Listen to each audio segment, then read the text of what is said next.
জানিয়ে দিব এইমাত্র পাওয়া গুরুত্বপূর্ণ আপডেট আন্তর্জাতিক সংবাদ। সকালবেলাতে গর্জে উঠেছে হিজবুল্লাহ ইসরায়েলের সামরিক বিমান ঘাঁটিতে লক্ষ্য করে জোরালো ক্ষেপণাস্ত্র হামলা।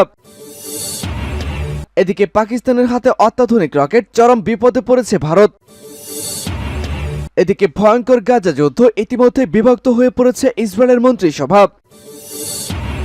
প্রেসিডেন্ট ভ্লাদিমির পুতিনের মন্তব্য, সবকিছু পরিচালনা অনুযায়ী চলছে। খার্কিভ ছেড়ে পালাতে বাধ্য হচ্ছে শত শত ইউক্রেনীয় সেনা।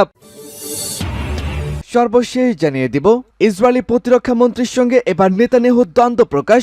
নিজেদের মধ্যে এই ফাটল থেকে পরাজিত হতে পারে ইসরায়েল। দর্শক, শুনছিলেন সংবাদ শিরোনাম, এবারে জানাবো বিস্তারিত। তার আগে আমাদের ভিডিওটিতে একটি লাইক দিন এবং সংবাদটি কোন জেলা থেকে শুনছেন এবং দেখছেন কমেন্ট বক্সে লিখে জানান। আমাদের চ্যানেলটি সাবস্ক্রাইব করুন এবং পরবর্তী আপডেট সবার আগে পেতে আমাদের সাথেই জুড়ে থাকুন। গাজা যুদ্ধ এবারে পুরোপুরি বিভক্ত হয়ে পড়েছে ইসরায়েলের মন্ত্রিসভা। গাজা যুদ্ধ নিয়ে প্রতিরক্ষা মন্ত্রীর একটি বক্তব্যকে ঘিরে এবারে পুরোপুরি বিভক্ত হয়ে পড়েছে ইসরায়েলের যুদ্ধকালীন মন্ত্রিসভা। গাজা যুদ্ধোত্তর পরিকল্পনার অভাব নিয়ে ইসরায়েলি মন্ত্রিসভার এই বিভক্তি হয়ে এসেছে জনসম্মুখে। বুধবার প্রতিরক্ষা মন্ত্রী ইয়েভ গ্যালান্ট বলেছে, তিনি চান না ইসরায়েলি সেনাবাহিনী গাজার নিয়ন্ত্রণ নিক বা গাজার শাসনভার গ্রহণ করুক। এক সংবাদ সম্মেলনে তিনি বলেছেন, আমি পুনরায় উল্লেখ করতে চাই, আমি অবশ্যই গাজায় ইসরায়েলি সেনা শাসককে সমর্থন করব না।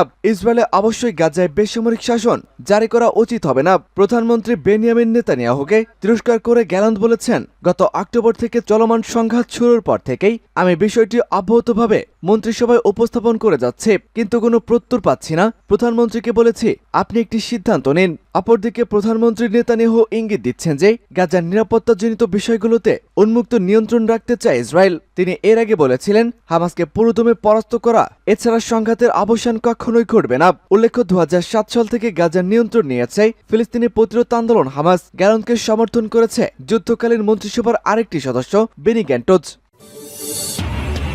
ইসরায়েলের সামরিক বাহিনীর বিমান ঘাঁটিতে হিজবুল্লাহর ভয়াবহ ক্ষেপণাস্ত্র হামলা। ইসরায়েলের বিমান বাহিনীর একটি ঘাঁটিতে ড্রোন হামলা চালিয়েছে লেবাননের সশস্ত্র গোষ্ঠী হিজবুল্লাহ। গতকাল বুধবার সন্ধ্যায় লেবানন সীমান্ত থেকে প্রায় 35 কিলোমিটার অভ্যন্তরে উত্তর ইসরায়েলের লেয়ার গ্যালিলি অঞ্চলে ওই হামলাটি চালানো হয়। এর জবাবে উত্তর পূর্ব লেবাননের হিজবুল্লাহর একটি অস্ত্র উৎপাদন কারখানায় বিমান হামলা চালিয়েছে ইসরায়েলি বাহিনী। পাল্টাপাল্টে এই হামলার তথ্য আজ বৃহস্পতিবার সকালে নিশ্চিত করেছে ইসরায়েলের প্রতিরক্ষা বাহিনী। হিজবুল্লাহর হামলায় ইসরায়েলের বিমান ঘাঁটিতেই কতটা ক্ষয়ক্ষতি হয়েছে তা খতিয়ে দেখা হচ্ছে। ওই ঘাঁটি থেকে শত্রুপক্ষের ক্ষেপণাস্ত্র শনাক্ত করার জন্য বিশালাকার একটি বেলুন পরিচালনা করা হয়, সেটি স্কাই ভিউ নামে পরিচিত। ইসরায়েলি বাহিনী জানিয়েছে, বিমান ঘাঁটি লক্ষ্য করে বিস্ফোরক বহনকারী দুটি ড্রোন ছুড়েছিল হিজবুল্লাহ। এর মধ্যে লক্ষ্যবস্তুতে আঘাত হানার আগেই একটিকে ধ্বংস করেছে ইসরায়েলের আকাশ প্রতিরক্ষা ব্যবস্থা। অপর ড্রোনটি বিমান ঘাঁটিতে আঘাত হানতে সক্ষম হয়েছে।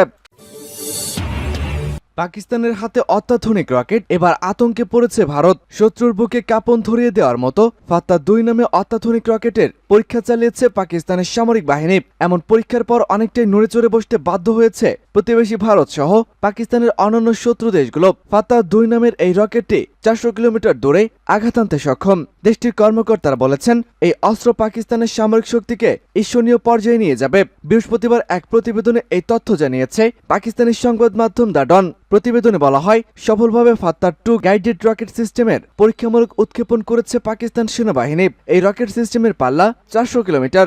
দক্ষিণ এশিয়ার পারমাণবিক শক্তিধর এই দেশটি এই রকেট সিস্টেম সেনাবাহিনীর সক্ষমতাকে উল্লেখযোগ্যভাবে আপগ্রেড করবে। দ্য ডন বলেছে, রকেটটিকে ভয়ঙ্কর করে তুলেছে একটি গাইডেড সিস্টেম। এর ফলে অস্ত্রটির ধ্বংসাত্মক ক্ষমতা এবং কার্যকারিতাও বৃদ্ধি পেয়েছে। গাইডেড প্রযুক্তির ফলে এই রকেটটি শত্রুর অ্যান্টি ব্যালিস্টিক মিসাইল সিস্টেমেও এড়াতে সক্ষম হয়েছে বলে জানা গেছে। এবারে খার্কিভ ছেড়ে পালাচ্ছে শত শত ইউক্রেনীয় সেনা। রাশিয়া আগ্রহ দেখালে ইউক্রেন আলোচনায় বসতে পারে, এমনই মন্তব্য করেছে মার্কিন পররাষ্ট্রমন্ত্রী অ্যান্টনি ব্লিংকেন। রুশ বাহিনীর অব্যাহত চাপের মুখে কৌশলগত গুরুত্বপূর্ণ শহর খার্কিভের সীমান্ত অঞ্চলের কয়েকটি গ্রাম থেকে ইউক্রেন তাদের সৈন্যকে প্রত্যাহার করে নিয়েছে। একজন সামরিক মুখপাত্র বলেন, সৈন্যরা প্রচণ্ড গোলাগুলির মধ্যে পড়েছিল এবং উত্তর পূর্ব অঞ্চলের 2টি এলাকায় আরও সুবিধাজনক অবস্থানে চলে গেছে। 2 বছরের যুদ্ধের পুরো সময়কালে ইউক্রেন সাধারণত পশ্চাৎ প্রসারণ বোঝাতেই এই ধরনের ভাষা ব্যবহার করেছে। প্রেসিডেন্ট ভ্লাদিমির জেলেনস্কি সমস্ত আসন্ন বিদেশি সফর বাতিল করেছেন, কারণ সৈন্যরা নতুন আন্তঃসীমান্ত অনুপ্রবেশের নিয়ন্ত্রণ লড়াই করেছে। বেশ কয়েকটি শহর ও গ্রাম হামলার কবলে পড়েছে। তার প্রেস সেক্রেটারি সের্গেই নারিকিভ বলেছেন যে প্রেসিডেন্ট নির্দেশ দিয়েছেন যে আগামী দিনের জন্য নির্ধারিত সমস্ত আন্তর্জাতিক ইভেন্ট ইতিমধ্যে স্থগিত করা হবে এবং নতুন তারিখগুলি সমন্বয় করা হবে। মস্কো দাবি করেছে যে তার বাহিনী এখন এই অঞ্চলে আরও 2টি বসতি লুকিয়ানস্ক এবং হাইব্রোক এবং দক্ষিণ জাপোরিজিয়া অঞ্চলের রোবোটাইন গ্রামের নিয়ন্ত্রণ নিয়েছে।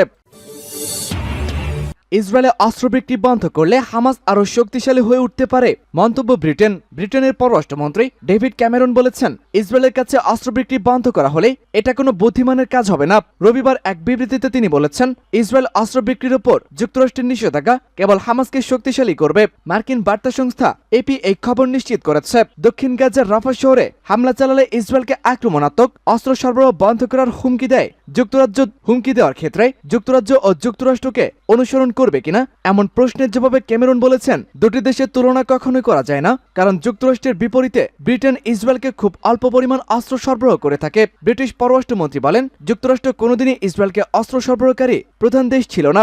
ইসরায়েল যত অস্ত্র পায় তার মাত্র 1%-রও কম ইউকে সরবরাহ করে থাকে। কিভাবে বেসামরিক নাগরিকদের সুরক্ষিত রাখা যায় সে বিষয়ে সুস্পষ্ট পরিকল্পনা ছাড়াই যুক্তরাজ্য রাফাতে বড় ধরনের আক্রমণের সমর্থন করে না বলেও উল্লেখ করেছেন ক্যামেরন। তিনি বলেন, আমাদের একটা লাইসেন্স ব্যবস্থা রয়েছে, কিন্তু যদি ইসরায়েলের বিরুদ্ধে গুরুতর আন্তর্জাতিক মানবাধিকার লঙ্ঘনের ঝুঁকির প্রমাণ পাওয়া যায় তাহলে সেই ক্ষেত্রে লাইসেন্সগুলি বন্ধ করা যেতে পারে বলে মন্তব্য করেছেন তিনি।